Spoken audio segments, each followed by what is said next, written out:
ABC മലയാളത്തിലേക്ക് ബഹുമാനനായ CH Mustafa മൗലവിക്ക് സ്വാഗതം. സന്തോഷം. മലയാളികൾക്ക് അധികം പരിചയമില്ലാത്ത ഒന്നാണ് സർവ്വവേദ സത്യവാദം.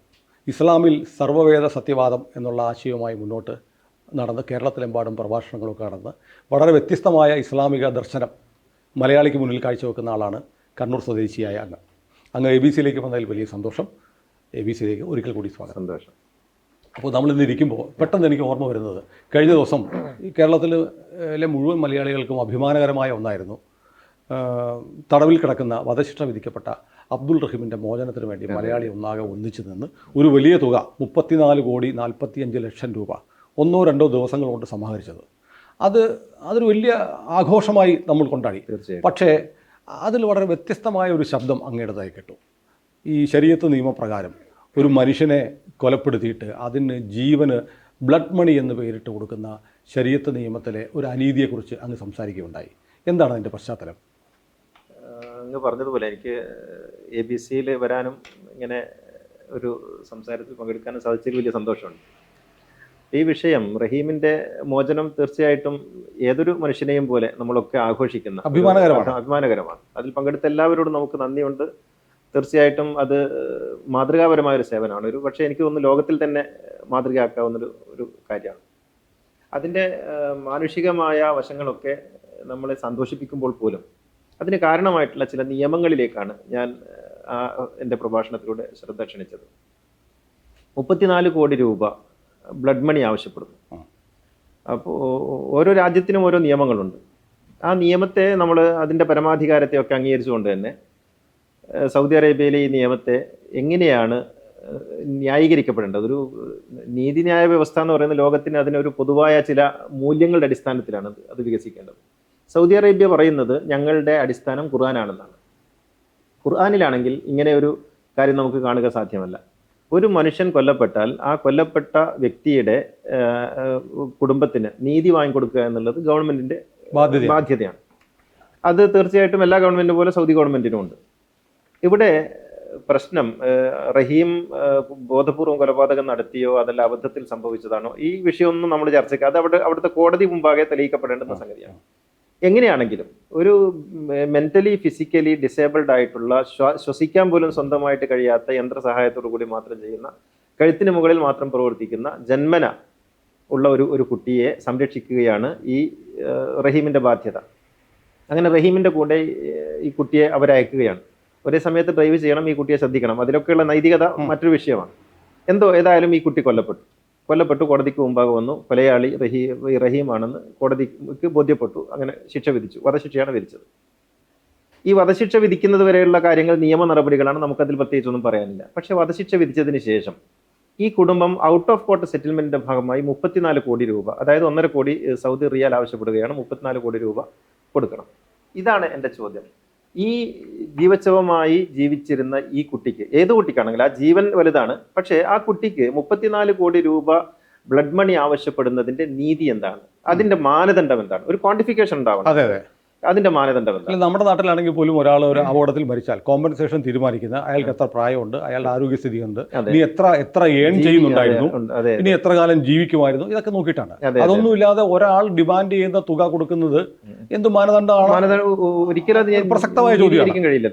അപ്പോൾ ഇതിന്റെ ആളുകളൊക്കെ പറയുന്നത് ഇത് കോടതി അറിയില്ല. ഇത് തെറ്റായ കാര്യമാണ്. കാരണം ഒരു ക്രിമിനൽ കേസ്, അതും കൊലപാതകം പോലുള്ള വളരെ സീരിയസ് ആയിട്ടുള്ള ഒരു ക്രിമിനൽ കേസ് കോടതിയിൽ ഫയൽ ചെയ്താൽ ആ ഫയൽ ചെയ്ത ആൾക്ക് പോലും ക്രിമിനൽ കേസ് പിൻവലിക്കാൻ കഴിയില്ല. ഇപ്പം നമ്മുടെ ഇന്ത്യൻ നീതി ന്യായ വ്യവസ്ഥയിൽ ഒരാൾ ക്രിമിനൽ കേസ് ഫയൽ ചെയ്താൽ വളരെ നിസ്സാരമായ കേസാണെങ്കിൽ ഹൈക്കോടതിക്ക് ഇടപെട്ടിട്ട് മാറ്റാം.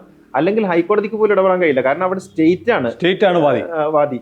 അപ്പോൾ അങ്ങനെ പിൻവലിക്കാൻ കഴിയില്ല. ഇപ്പൊ കൊലപാതകം പോലുള്ളൊരു സംഗതി, കൊലപാതകം ചെയ്തതാണെന്ന് കോടതിക്ക് ബോധ്യപ്പെട്ടതിന് ശേഷം ഔട്ട് ഓഫ് കോർട്ട് സെറ്റിൽമെന്റ് കോടതി അറിയാതെ ചെയ്യുക സാധ്യമേ അല്ല. അത് നമ്മുടെ രാജ്യത്ത് സാധ്യമല്ല. അത് ലോകത്ത് ഒരു നീതി ന്യായ വ്യവസ്ഥയിലും സാധ്യമല്ല. അങ്ങനെയാണെങ്കിൽ പിന്നെ ആർക്കും എന്തും ചെയ്യാലോ. നിയമത്തിന് നമ്മൾ പൗരന്മാർ സർക്കാരിന്റെ പ്രോപ്പർട്ടിയാണ്.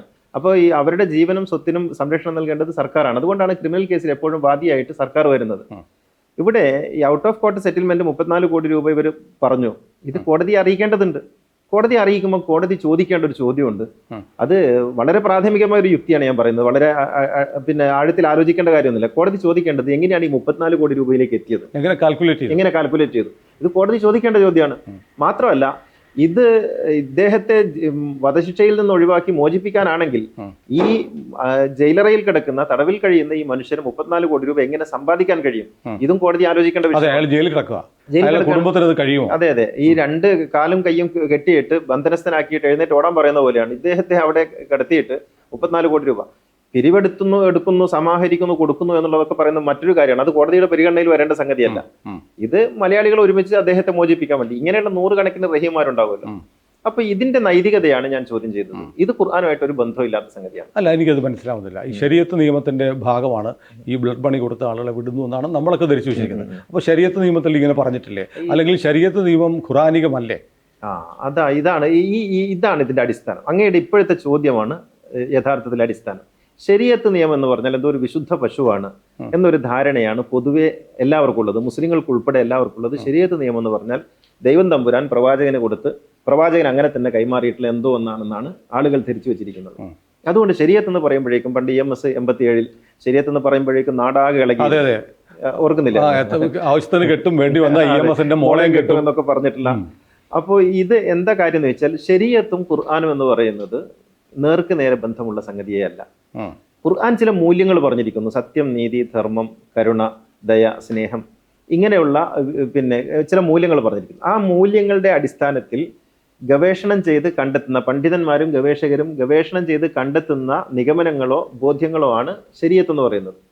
അത് ഓരോ പണ്ഡിതന്മാരും, ഇപ്പൊ ഇസ്ലാമിലെ ശരീഅത്ത് എന്ന് പറയുന്നത് ഇവർ പറയുന്ന അടിസ്ഥാനത്തിലാണെങ്കിൽ ലോകത്തൊന്നായിരിക്കണമല്ലോ. പാകിസ്ഥാനിലെ ശരീഅത്ത് വേറെയാണ്, ബംഗ്ലാദേശിലെ ശരീഅത്ത് നിയമം വേറെയാണ്, ജോർദാനിലെ വേറെയാണ്, ഈജിപ്തിലെ വേറെയാണ്. എനിക്ക് പുതിയ അറിവാണ്. ഓരോ രാജ്യത്തിലും വെവ്വേറെ നിയമങ്ങളാണ്. വെവ്വേറെ എന്ന് മാത്രമല്ല വിരുദ്ധങ്ങളായ നിയമങ്ങളുണ്ട്. ഇപ്പൊ ഇന്ത്യൻ ശരീഅത്ത് ആക്ടില് ഒരു പെൺകുട്ടി വിവാഹിതയാകണമെങ്കിൽ പെൺകുട്ടിയുടെ രക്ഷിതാവ് വിവാഹം ചെയ്തു കൊടുക്കണം. ഈജിപ്തിലാണെങ്കിൽ പെൺകുട്ടിക്ക് നേർക്ക് നേരെ വിവാഹം ചെയ്യാം, രക്ഷിതാവിന്റെ ആവശ്യമില്ല. അത് ശരി, ഇവിടെയാണ് ലിബറലാണ്. എന്ന് മാത്രമല്ല ഇവിടെയാണെങ്കിൽ പെൺകുട്ടിക്ക് സ്വന്തം വിവാഹം ചെയ്താൽ ഇസ്ലാമിക ആക്ട് പ്രകാരം വിവാഹം ആവില്ല.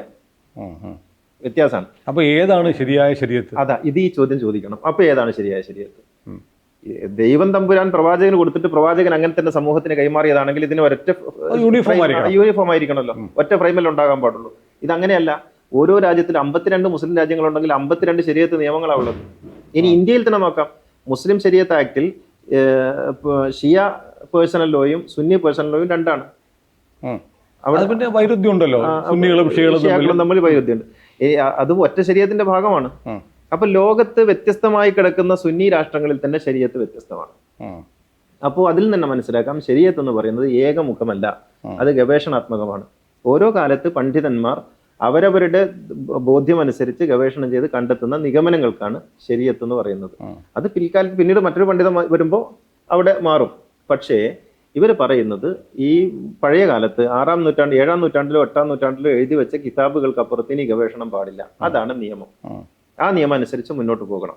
ഇങ്ങനെയാണ് ഞാനതിനെ മുല്ലാ ശരീഅത്ത് എന്നാണ് പറയുന്നത്, ഈ മുല്ലാ ശരീഅത്ത് പറയുന്നത്. അപ്പൊ ഞാൻ ആവശ്യപ്പെടുന്നത് ഖുർആൻ അനുസരിച്ച് ഈ നിയമങ്ങൾ പരിഷ്കരിക്കണം.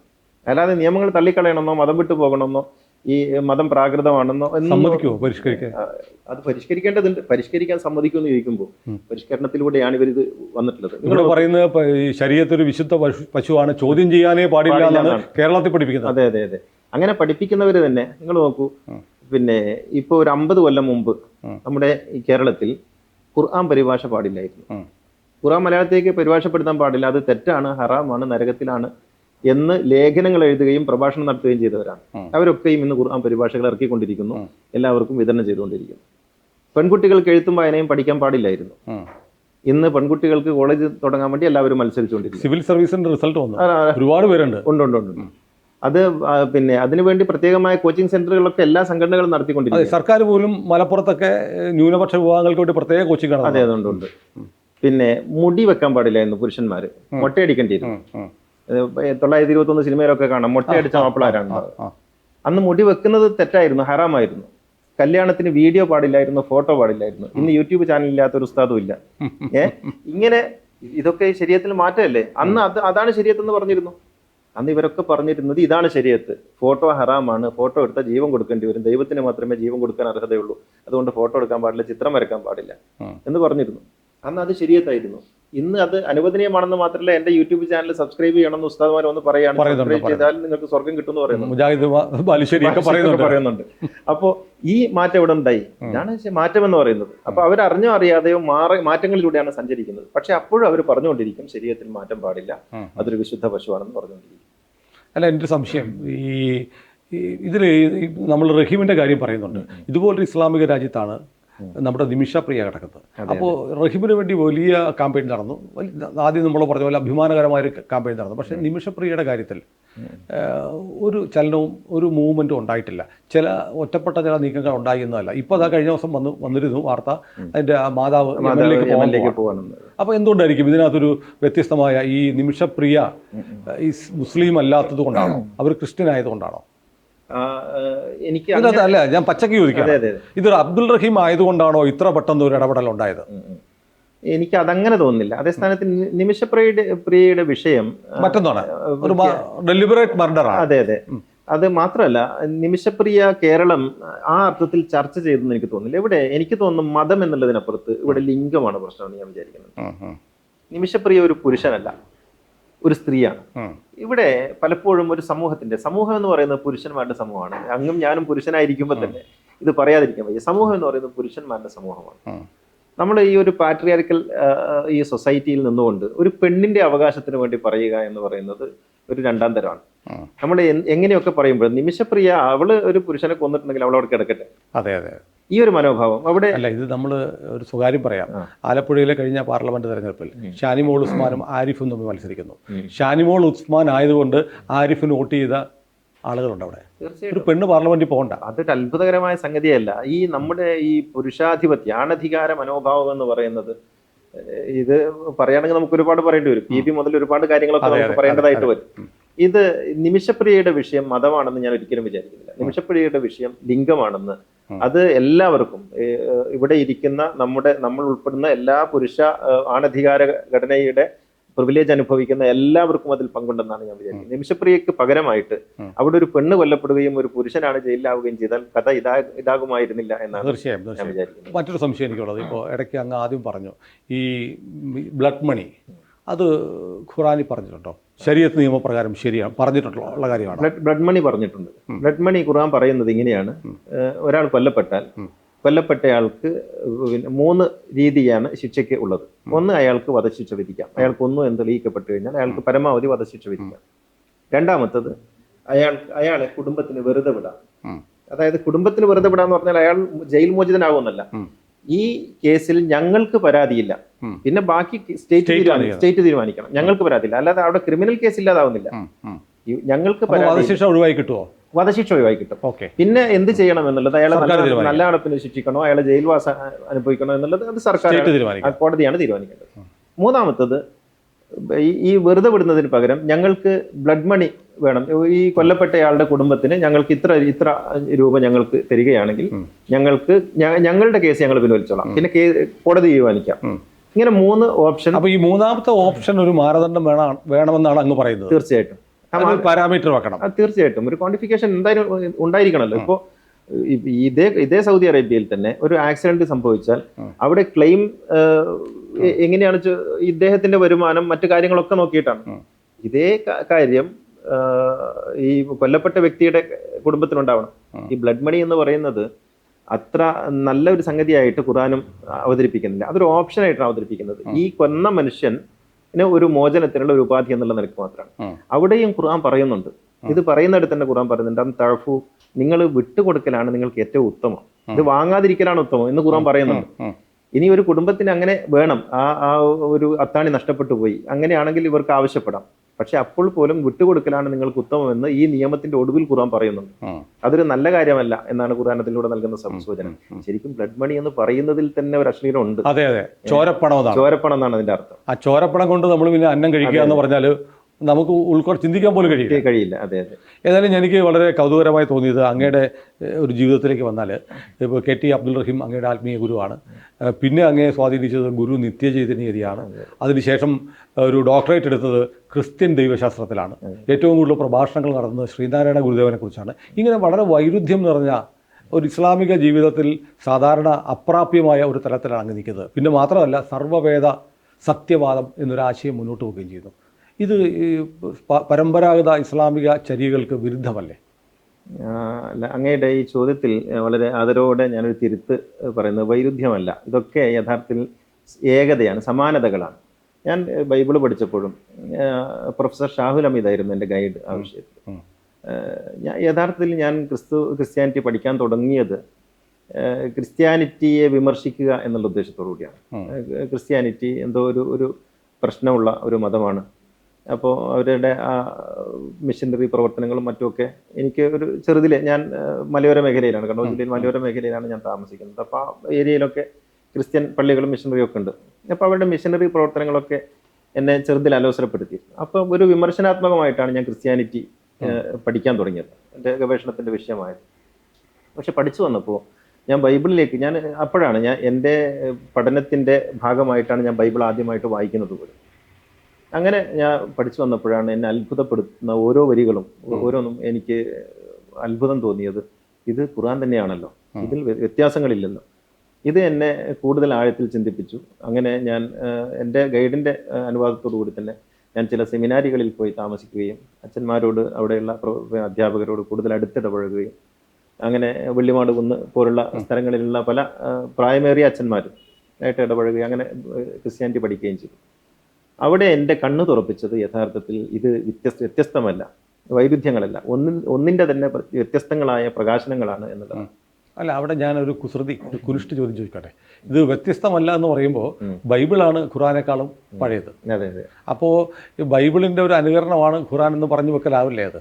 അത് ഒരു സാധാരണ ഉയരാവുന്നൊരു ചോദ്യമാണ്.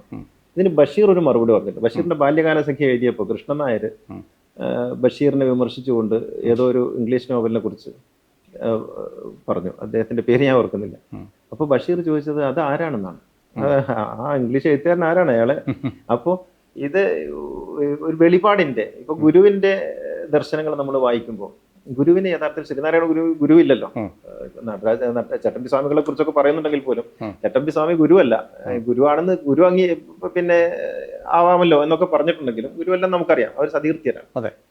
പക്ഷെ ഗുരുവിന്റെ ദർശനങ്ങൾ ഓരോന്നായിട്ട് പഠിക്കുമ്പോൾ അത് മുമ്പ് ആരോ പറഞ്ഞതാണ്. പക്ഷെ ഗുരു ആ പുസ്തകങ്ങൾ വായിക്കുകയോ അവരെ കേൾക്കുകയോ ഒന്നും ചെയ്തിട്ടില്ല. ഇത് വെളിപാടാണ്. ഇപ്പൊ യേശുവിനുള്ള അതേ വെളിപാടാണ് മുഹമ്മദിനുണ്ടായിട്ടുള്ളത്. അത് തന്നെയാണ് ശ്രീനാരായണ ഗുരുവിനുണ്ടായിട്ടുള്ളത്. അതായിരുന്നു പണ്ട് മോസസിനുണ്ടായിട്ടുള്ളത്. ഇപ്പം ബൈബിളിനേക്കാൾ പഴയതാണ് തോറ. തോറയിലുള്ളതാണ് ബൈബിളിലുള്ളത്. പക്ഷെ തോറ വായിച്ചിട്ടാണ് യേശു ബൈബിൾ പറയുന്നത് എന്ന് നമുക്ക് പറയാൻ കഴിയില്ല. ഇത് വെളിപാട്. ഒരേ സ്രോതസ്സിൽ നിന്ന് വ്യത്യസ്തങ്ങളായ ഭാഷകളിൽ വ്യത്യസ്തങ്ങളായ ഗുരുക്കന്മാർ സംസാരിക്കുമ്പോൾ ഒരേ സംഗതിയാണ് പറയുന്നത്. അത് പകർത്തെഴുത്തോ അല്ലെങ്കിൽ അതിനെ കോപ്പി അടിക്കലോ അല്ല. യഥാർത്ഥത്തിൽ അവർക്ക് മൗലികമായി ഉണ്ടാകുന്ന വെളിപാടാണ്. ആ വെളിപാടെല്ലാം ഒരുപോലെയാണ്. ഇപ്പോൾ തിരുക്കുറൾ വായിച്ചാൽ നമുക്ക് അതിൽ പലതും നമുക്ക് കാണാം. പിന്നെ നമ്മുടെ മനുസ്മൃതിയിലുള്ള കുറെ കാര്യങ്ങളൊക്കെ തിരുക്കുറളിൽ കാണാം. അത് ധർമ്മശാസ്ത്രമാണല്ലോ. അല്ല, ലോകത്തിലെ എല്ലാ ശാസ്ത്രങ്ങളും മതം ഉൾപ്പെടെ കൊണ്ടും കൊടുത്തുമാണ് വളരുന്നത്. തീർച്ചയായിട്ടും. അപ്പോൾ ഇതൊക്കെ വ്യത്യസ്ത നാടുകളിൽ ഇരുന്നുണ്ട്. കൺഫ്യൂഷ്യസ് ചൈനയിൽ ഇരുന്നിട്ട് പറയുന്നതും പിന്നെ ഗുരു കേരളത്തിലിരുന്ന് പറയുന്ന ഒരേ സത്യങ്ങളാണ്. ബുദ്ധൻ ഗയയിലിരുന്ന് പറയുന്ന ഒരേ സത്യമാണ്. പക്ഷെ അവരൊന്നും പരസ്പരം കാണുകയോ അറിയുകയോ വായിക്കുകയോ ചെയ്യാനുള്ള മാർഗങ്ങളും ഒന്നുമില്ല. പക്ഷെ അത് ഒരേ സ്രോതസ്സിൽ നിന്നുള്ള വെളിപാട്, ഒരേ രീതിയിൽ ആശയങ്ങളുടെ ബന്ധിപ്പിക്കൽ മാത്രമേ ഉള്ളൂ. അത്രേ ഉള്ളൂ. അപ്പോൾ എനിക്കൊരു മറ്റു സംശയമുള്ളത്, ഇപ്പോൾ ഈ ഇതര മതവിശ്വാസങ്ങളെയൊക്കെ അന്യവൽക്കരിച്ച് അല്ലെങ്കിൽ കാഫിറുകളായി കാണുന്ന ഒരു രീതിയാണ് ഇസ്ലാമിനുള്ളത് എന്നാണ് പരക്കെ ഞങ്ങളൊക്കെ ഇസ്ലാം അല്ലാത്തവരൊക്കെ വിശ്വസിക്കുന്നത്. അപ്പോൾ എങ്ങനെയാണ് അങ്ങേക്ക് ഇതെല്ലാം കൂടെ പൊരുത്തപ്പെട്ട് കൊണ്ടുപോകാൻ പോകുന്നത്? സ്വന്തം സമുദായത്തിൽ നിന്ന് ഇതിനെ അംഗീകരിക്കുമോ? ഇതിന്റെ ഒരു വിഷയം, അങ്ങയുടെ ചോദ്യം ഒരു ചരിത്രപരമായ ഒരു വിവരണത്തിലൂടെ മാത്രമേ ഞാൻ പെട്ടെന്ന് അതിനോട് ഒരു കാര്യം കൂട്ടിച്ചേർക്കാം. കാരണം ഇങ്ങനെ ഇസ്ലാമിനെ ഒന്ന് പരിഷ്കരിക്കാൻ ശ്രമിച്ച ആളാണ് ചേകന്നൂർ മൗലവി. അത്രേ ഞാൻ പറയുന്നുള്ളൂ.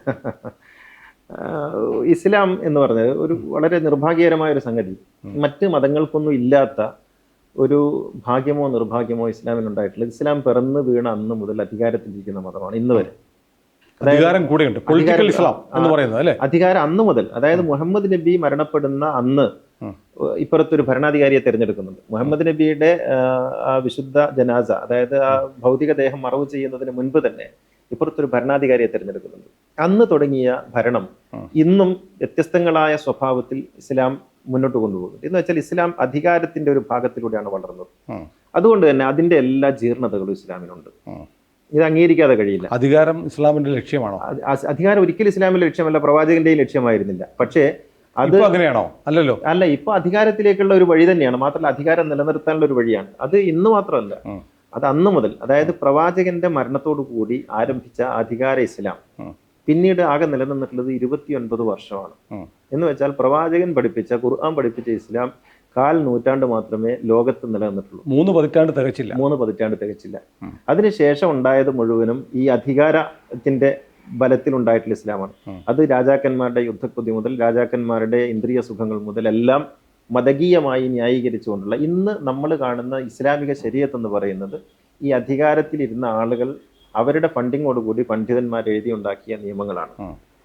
രാജാക്കന്മാർക്ക് വേണ്ടി എഴുതിയുണ്ടാക്കിയ നിയമങ്ങളാണെന്നർത്ഥം.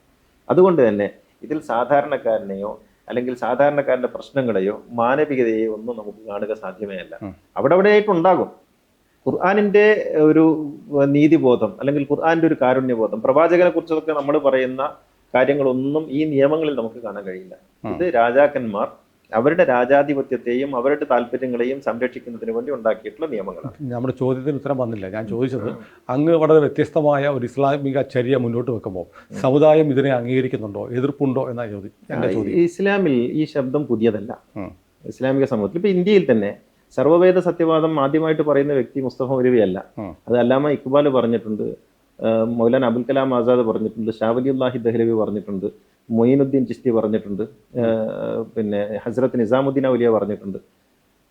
അങ്ങനെ പലരും പറഞ്ഞിട്ടുണ്ട്. കേരളത്തിലാണെങ്കിൽ ചേകന്നൂർ മൗലവി പറഞ്ഞിട്ടുണ്ട്, സി.എൻ. അഹമ്മദ് മൗലവി ഭാഗികമായി പറഞ്ഞിട്ടുണ്ട്. ഞാനത് മൗലവിയുടെ പേര് പറഞ്ഞിട്ട് ബാക്കി ഞാൻ പറയുന്നില്ല. ഇപ്പോഴും ആ ഒരു മനോഭാവം ചേകന്നൂർ മൗലവിയെ പോലെ വർത്തമാനം പറഞ്ഞാൽ സമുദായം അംഗീകരിക്കുന്നുണ്ടോ, അതോ മൗലവിയുടെ വിധി അവരെ കാത്തിരിക്കുന്നുണ്ടോ? ഇന്ന് അവസ്ഥ മാറിയിട്ടുണ്ട്. ഈ ചേകന്നൂർ മൗലവിയും ഞാനും ഒരു താരതമ്യത്തിന്, അദ്ദേഹം മഹാനായ പണ്ഡിതനാണ്, വലിയ പണ്ഡിതനാണ്. പക്ഷെ അദ്ദേഹം പ്രൊവോക്കഡ് ആയിട്ടുള്ള ഒരു സ്റ്റൈലായിരുന്നു അദ്ദേഹം സ്വീകരിച്ചത്. പ്രകോപിപ്പിക്കുമായിരുന്നു. അപ്പം ഈ പ്രൊവോക്കിംഗ് ആയിട്ടുള്ള അങ്ങനെ കേൾവി ശ്രോതാക്കളെ മാത്രമല്ല, അദ്ദേഹത്തിന്റെ എതിരാളികളെ അദ്ദേഹം അകറ്റി നിർത്തുന്ന ഒരു ഒരു ഒരു ശബ്ദ പരിസരം അദ്ദേഹത്തിനുണ്ടായിരുന്നു. വളരെ മോശപ്പെട്ട പദപ്രയോഗങ്ങളിലൂടെയൊക്കെ.